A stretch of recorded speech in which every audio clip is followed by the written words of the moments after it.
Audrey Williams. Thanks for joining us on another edition of Jamaica Magazine.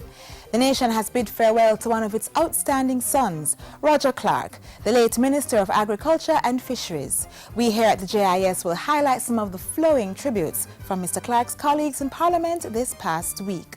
A representative of the people who was as sincere as he was humble. Also in the show, we brought back the Executive Director of the Jamaica Council for Persons with Disabilities, Christine Hendricks. She's with Ian Boyne providing some answers as to how, as a nation, we can be more considerate of the disabled community.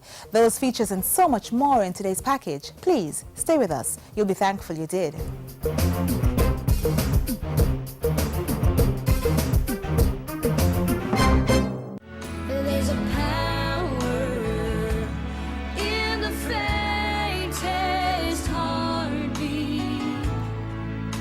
That cannot be denied. Go on and trust yourself. You can ride the wind. You're gonna take your dreams where they've never been. There's a hero in everybody's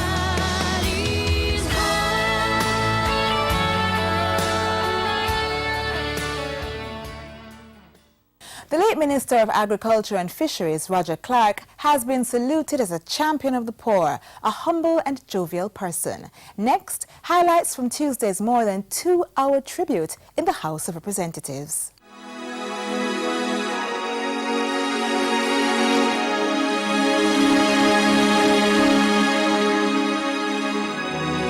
A representative of the people who was as sincere as he was humble. A minister of government par excellence and a one-of-a-kind politician. I will always refer to him as honorable because in his words and deeds, he was just that, an honorable man, a humble man, a gentleman and a true son of the soil. He would project a sort of a country bumpkin style, perhaps certainly playing fool to catch wise. But in fact, he was one of the sharpest intellects around.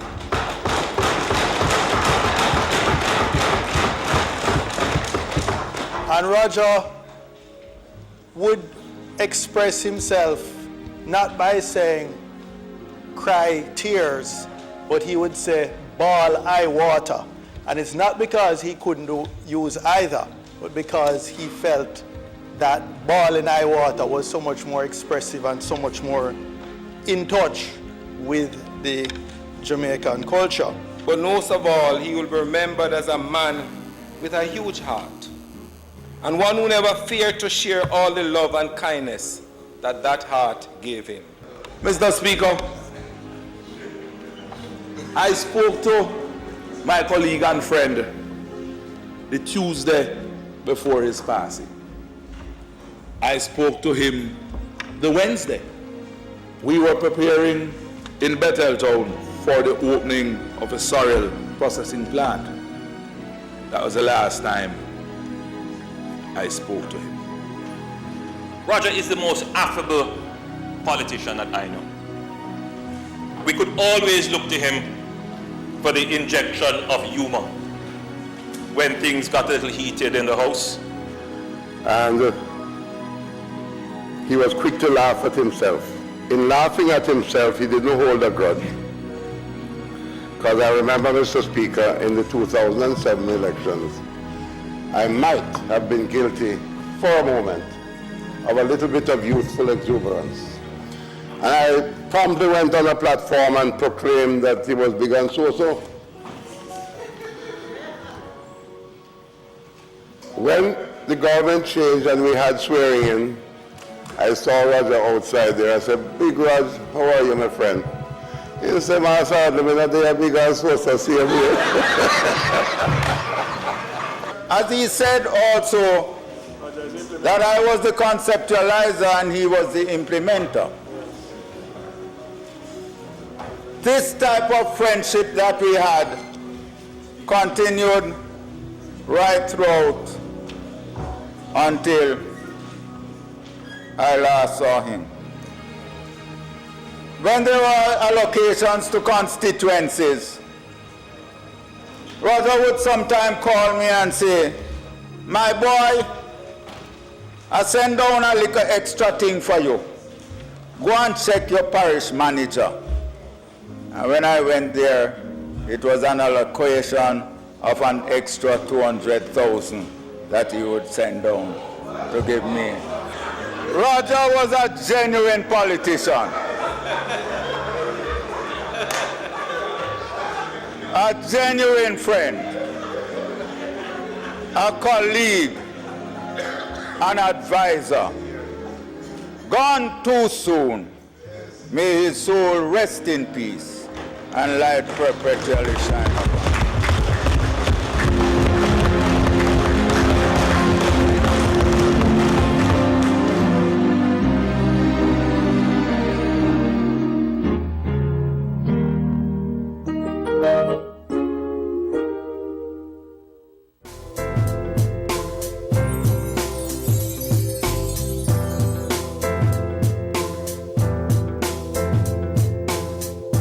Householders, business people, school administrators, protect yourself and your children from the chikungunya virus. Be on the alert. Help control the mosquito population. Chikungunya is a virus transmitted by the Aedes aegypti mosquito, which breeds in and around your home, workplace, and school. Destroy breeding sites. Empty old tires and all other containers where water can settle. Bore holes in old cans. Cover water drums and garbage cans. Wash flower pots and vases and clean pet dishes regularly. Protect yourself from mosquito bites. Cover your body as much as possible and use mosquito repellent containing DEET. And if you're experiencing symptoms of chikungunya, a sudden high fever, headache, rash, nausea, pain, stiffness, or severe joint pains, see your doctor or go to the nearest health center.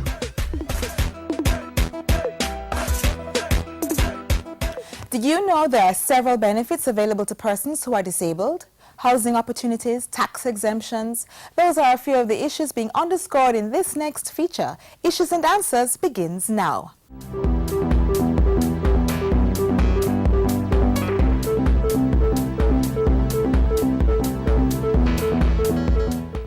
Thanks for joining us for another edition of Issues and Answers. I'm Ian Boyne. We speak again to the Executive Director of the Jamaica Council for Persons with Disabilities, Christine Hendricks.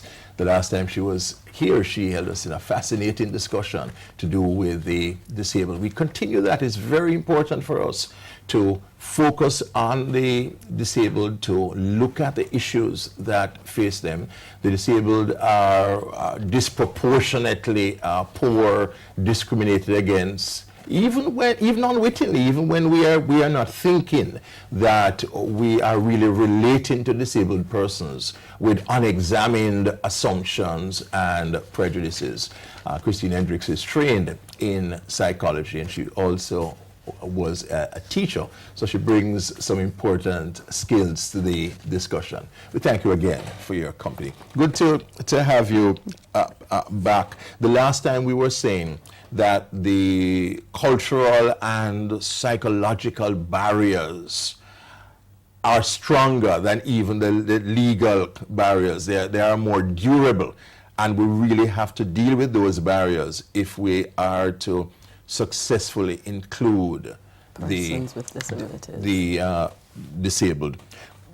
This concept of inclusion, let's talk some more on it.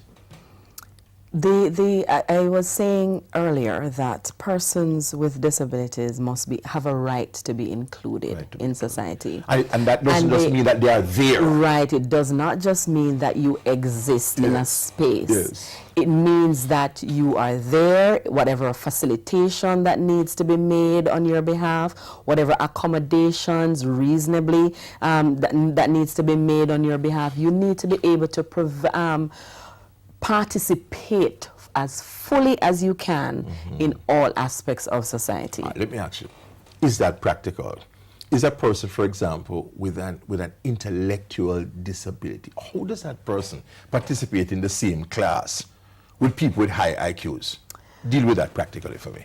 I can understand what you're saying, but having, and I thought that too before perhaps 3 weeks ago. Exposure, yes. But yes, the exposure at the Syracuse University demonstrated to us that it is possible. Okay. Depending on the interest of the child, depending where it is that the child desires to go. The inclusion happens where within the same university, within the same class, persons with varying disabilities are accommodated, including persons with intellectual disabilities. How is it that a person with an intellectual disability is allowed in and participates? Yes. They might not be able to end or complete the course with a degree per se, but they are allowed to audit special courses if they so desire to audit those courses. So right, so they will get the information because they might not be able to process it to give you back, but in the way that you would want it on an exam paper.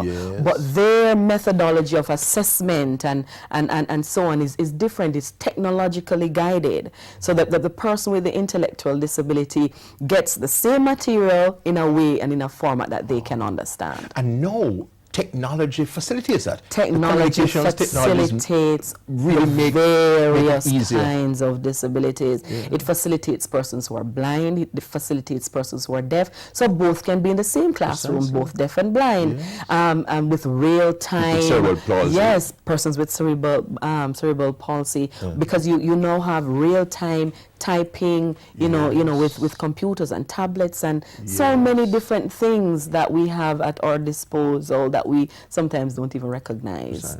You know, so it does make, well, technology is making life more inclusive, or can make life more inclusive for persons with disabilities. Actually, though, there are currently some persons with different kinds of disabilities in classes in Jamaica. We have Priory, for example, who at the primary level, they have included persons with severe cerebral palsy, and we have included persons with severe cerebral palsy in high school as well, because persons with cerebral palsy, nothing is wrong with their brain, so they can learn. It is the physical manifestation that poses the challenge for them. But if it is that they have the technology, the various tools that they need, even if they're non-verbal, they can still participate, because there are apps that are suited to the tablet that can speak on their behalf. We provide through the Ministry of Education and the JCPD. Take a break.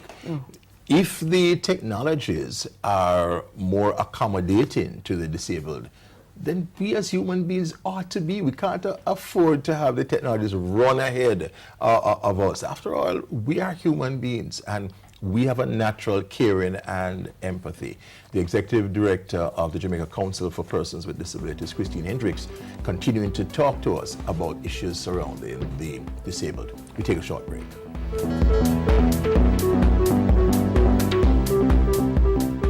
There'll be a better tomorrow. There'll be a better tomorrow. There'll be a better tomorrow. There'll be a better tomorrow. There'll be a day. There'll be a way. There'll come a time to sing a brand new song. There'll be a better tomorrow.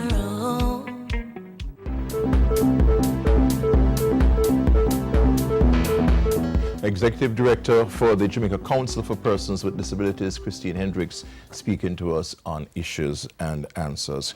How does the new Disability Act passed in the House of Representatives strengthen the powers, changes, the responsibilities of the council? The Disabilities Act will shift the functions of the Jamaica Council for Persons with Disabilities dramatically. It gives it, or it will give it, enforcement powers to ensure that the act is implemented, to ensure that, for instance, persons do not park in spots that are labeled as parking spots for persons People with can be ticketed disability. now? You can be Or the ticketed. Act Yeah, the Act strengthens allows- the JCPD to do that. The Act also strengthens the JCPD. Well, before I go there, the JCPD will have attached to it, or as it's will facilitate a disabilities rights tribunal. So when the complaints of discrimination about the person with disabilities Yes. come to the council, it's investigated, and the council will then prepare that complaint tribunal. for the tribunal. So it's not that the complaints of discrimination will go into the general court system. To be a special Right, there will be tribunal. a special tribunal for that. So the council does not have that currently. So That's a major change. that's a Yes. major change. The council will also be responsible to ensure that the regulations and the codes of practice are drafted. Those are minimum standards that will help to guide the employer, you know, the ordinary Jamaican, the various ministries and departments as to how to operate. Those codes of practice will be there as a guide to say these are the minimum standards that should guide whatever it is that you do. How do I engage a person who is deaf? Their codes of practice will, you know, allow you to know how to engage whether in the classroom, at the health facility, wherever it is. You know, as a part of society. Voting, it will also guide the procedure for voting. Yes. So the codes of practice will provide those standards that the entire society will need to help it to guide the process of implementation. So, will you work closely also with our teachers' colleges to ensure that the curriculum and, you know, the methodologies and the pedagogical tools are disabled friendly? Right. So it is the Ministry of Education and the broader education field, you know, just working with them to get the know-how. We might not have all the expertise, but expertise can be brought in. I know that, you know, the minister and the Ministry of Education is committed to its special education policy and in inclusion as well, you know, facilitating currently some students and for the greater facilitation as the bill, you know, goes forth. Public awareness and public sensitization is a great function that the council must carry forward to ensure that both persons with disabilities and other stakeholders know persons with disabilities must know their rights and their responsibilities, because along with their rights will come responsibilities. We will also have to educate and sensitize the public about disabilities and about, you know, seeking to allay those fears and get rid of those myths and negative perceptions and attitude, because that is what will help the mindset, you know, to change over time. We will also have to educate the public on how to prevent the preventable disabilities, because there are those disabilities that are preventable, you know, and so I know it's controversial, but the smoking ban recently is one of the prevention methods, because it helps to keep the individual eyesight. It helps to keep your internal organs in check, so you do not develop, you know, a disability over time. So public education will be a huge responsibility of the council, and also advocating and advising the minister, researching, ensure that we are current in terms of what is happening out there in the international community, and how can we fit it, how can we tailor it to suit our situation here in Jamaica. But the government has been a leader in dealing favorably with the disabled. Let's talk about that. For example, there's funding that you have that facilitates the disabled. Currently. So the government, first of all, is the largest employer of persons with disabilities, and we're encouraging, you know, private sector to follow suit. There is a policy that says 5% of government, the jobs in the public sector should be for persons with disabilities. That is so. Trained and educated, and you have your you know, your certification and so on. So that is there. It isn't full yet, but it is there. Also, in terms of housing, the National Housing Trust facilitates 5% of its housing units for persons with disabilities who are contributing to the National Housing Trust. So what it does is that persons with disabilities, once you are registered with the Jamaica Council for Persons with Disabilities, you can access the different benefits once you are contributing to the trust in particular, and you must be able, of course, to pay, you know, your mortgage and so on. But they pay a 2% less in terms of their mortgage payments. For income tax exemption, a number of persons are not aware, but persons who are employed can apply for income tax exemption. It is facilitated by the council, and it is approved by the Ministry of Health and the minister with responsibility for disability. So once that process goes through, you do your medical report that proves that you would need this support specifically, then you are exempted from paying income tax. Half a minute, the council has funds also, which helps. Which assists in persons who want to do income generating projects up to $150,000 for an individual, up to $400,000 for groups, tablets and for students, you know, back glasses, to school, assistive devices, whatever it is. So there are quite a number of benefits that persons with disabilities can acquire currently, whether through the JCPD or through any other government ministry, but persons do not know. But a part of our job is to let people know. Thank you so much, Christine Hendricks, Executive Director of the Jamaica Council for Persons with Disabilities. Next week I'll be back. Until then, Ian Bourne wishing you a pleasant day.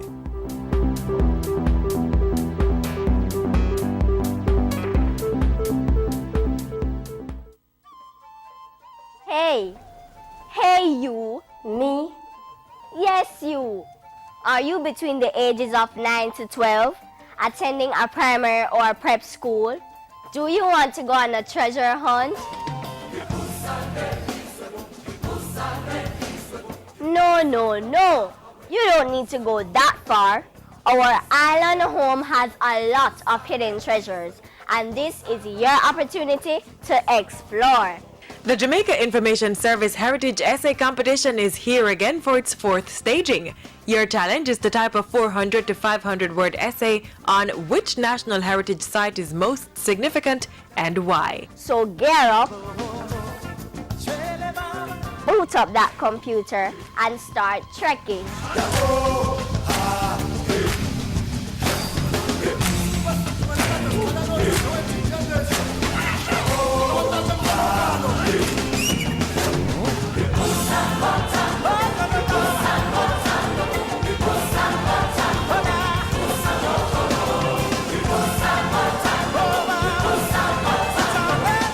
You need to download the application form online at jis.gov.jm. For more information on what you need to complete your exploration, call 926-359-024, extension 2137 or 2133. Your journey should be completed by Friday, October 31. The typed essay should be submitted online via the entry form on the JIS website at jis.gov.jm.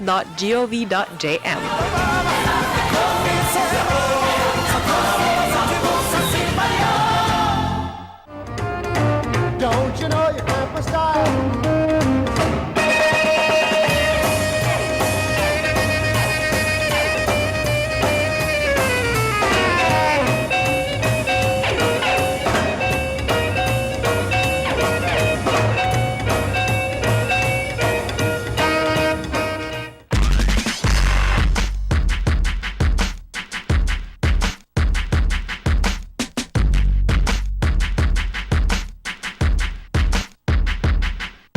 Hi Grandma, hi Grandpa, a happy Senior Citizens Month to you. Just want you to know that our country values your contribution and expertise.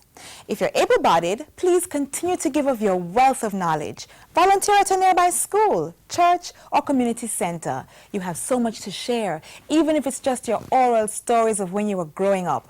And while you continue to help us, there's an entity where you may get assistance. The government's National Council for Senior Citizens provides assistance in the areas of health, nutrition, and housing.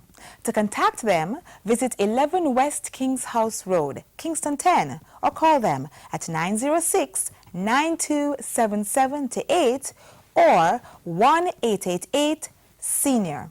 Let this Senior Citizens Month be a reminder that achieving National Developed Country status by 2030 will be unattainable without your vision and insight.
We leave you with these positive words.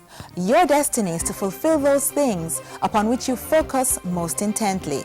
So choose to keep your focus on that which is truly magnificent, beautiful, uplifting, and joyful. From American writer Ralph Marston. We hope you enjoyed today's program and found the information useful. If you'd like more details on the topics explored, such as information on Roger Clark's Thanksgiving service, click on jis.gov.jm for videos and stories. If you have a Twitter account, follow us at JIS News. And for your comments or suggestions, drop us a line at jamaicamagazine@jis.gov.jm.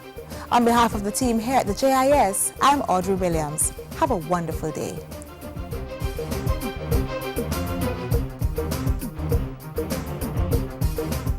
This has been a production of the Jamaica Information Service, the voice of Jamaica.